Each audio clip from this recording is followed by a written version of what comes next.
Hey guys, it's me again. You ever wonder what school's like on a Sunday afternoon? Well, it's really quiet and really boring, but I thought that this would be the best time and place for me to record my first lesson on video for you. So I hope that you enjoy this and think it's a little bit different. I'm going to try to be very concise and get through the material.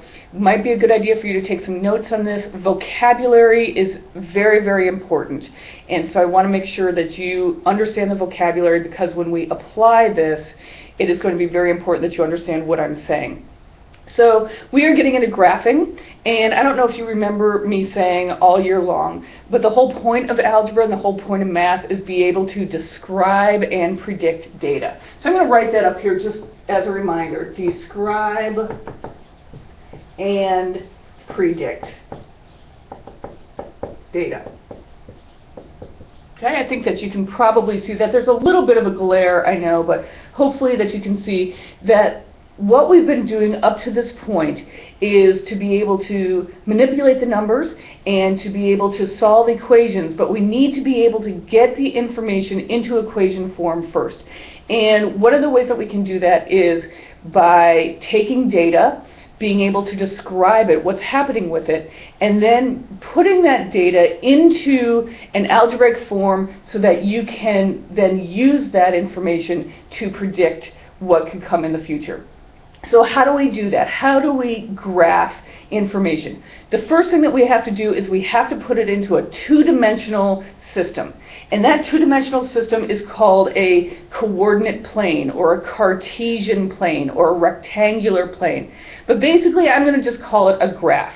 And so you should know that it's two-dimensional. And you've probably seen two-dimensional graphs a lot when you're doing any sort of line graph or bar graph or anything like that. But right now, we are going to be talking about a two-dimensional graph that has 4 quadrants. So it's going to look like this. Basically, it is 2 lines, one vertical, one horizontal. Okay, and that's not a very good horizontal line, so I'm going to redraw this so that it is better. And essentially what these 2 lines are is that they are 2 number lines. And the number lines are, one's vertical, one's horizontal, and they meet at a point right here called the origin. Origin. Okay?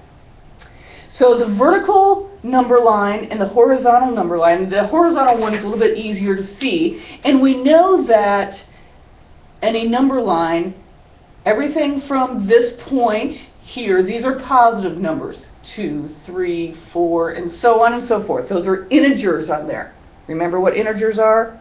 Positive and negative whole numbers, including 0. So the origin is 0. And then we go negative numbers this way.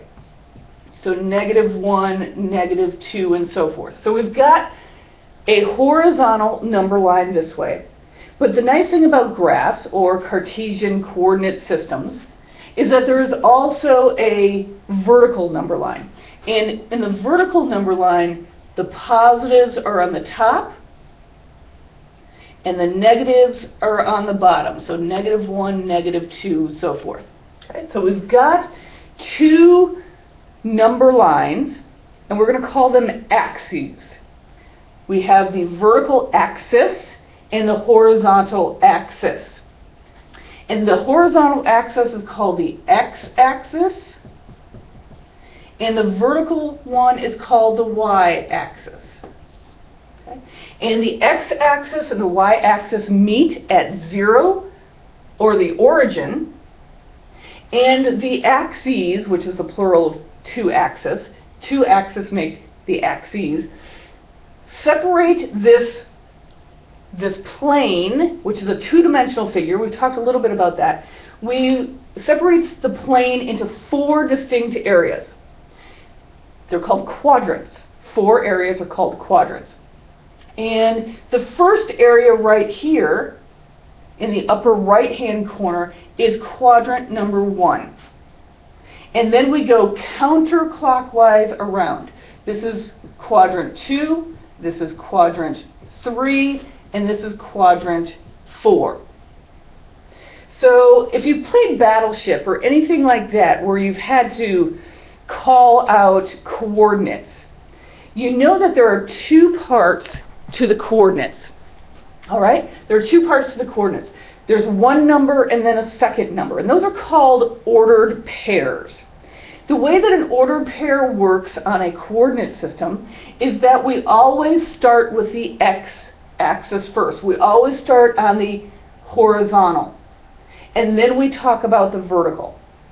So if we are going to be talking about, let's say, a point that is right here, okay, we would say that this is 2 units to the right on the x-axis, positive 2 units on the right, and positive 4 units up on the y-axis.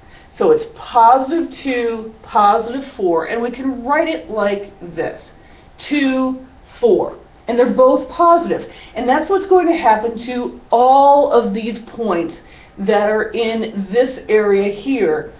Both of them are going to be positive because you're positive on the x and positive on the y. Now if we look at quadrant number 2, this is from the origin, and again we start on the x-axis first. We have to go left or negative on the x, but we're still positive on the y. So all of our x's are going to be negative and all of our y's are going to be positive.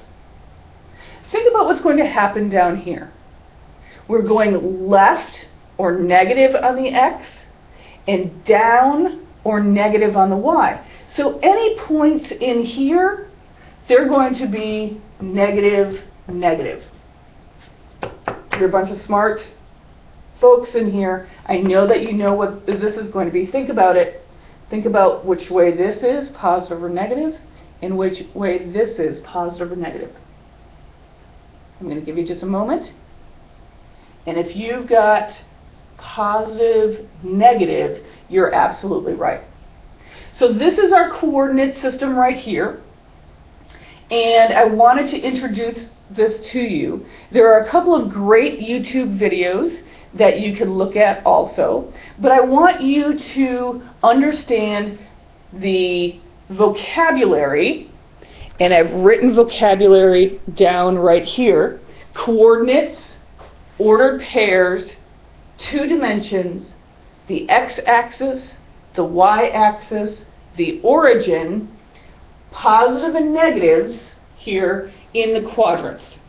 So you absolutely must have a good understanding of what these vocabulary words mean, because tomorrow when we come into class we're going to play a game where you are going to have to plot a specific point. So I'm going to say, for example, I want you to plot the point -2, -5. -2, -5. -2, -5. We always start with the x, so this is the x. This is how you would go on the x-axis. So you go to -2, and you always start at the origin, to -2. And then -5 says that you're going down on the y-axis. So -2, -5 is going to be right here. All right? So that's going to be really important that you have that information, that you understand positive, positive, negative, positive, negative, negative, positive, negative. And I want you to come tomorrow, and for the person who asks me first, there will be a little special surprise. But I want you to ask me about what happens if a point is on one of the axes. To which quadrant does it belong? And that's going to be another really important point that we have to understand before we can move on. And eventually, we're going to be plotting a lot of points on here and being able to make predictions based on experiments and be able to use an algebraic equation to help us solve problems, because every one of you is going to have a job someday where you're going to be solving problems. So I hope you've enjoyed this. It's kind of fun for me. Again, it's quiet here, but I look forward to talking with you, and we'll upload this to YouTube. Make sure that if you need to use any other YouTube videos that you go ahead and do that. You can put in graphing coordinates That should give you a lot of different videos, graphing coordinates. Make sure that you're ready to take notes. My screen keeps going black here, that's why I keep waking it up. Take notes, but you have to know the vocabulary for us to move on. All right, I'm looking forward to seeing you tomorrow, and I will talk to you later. Bye.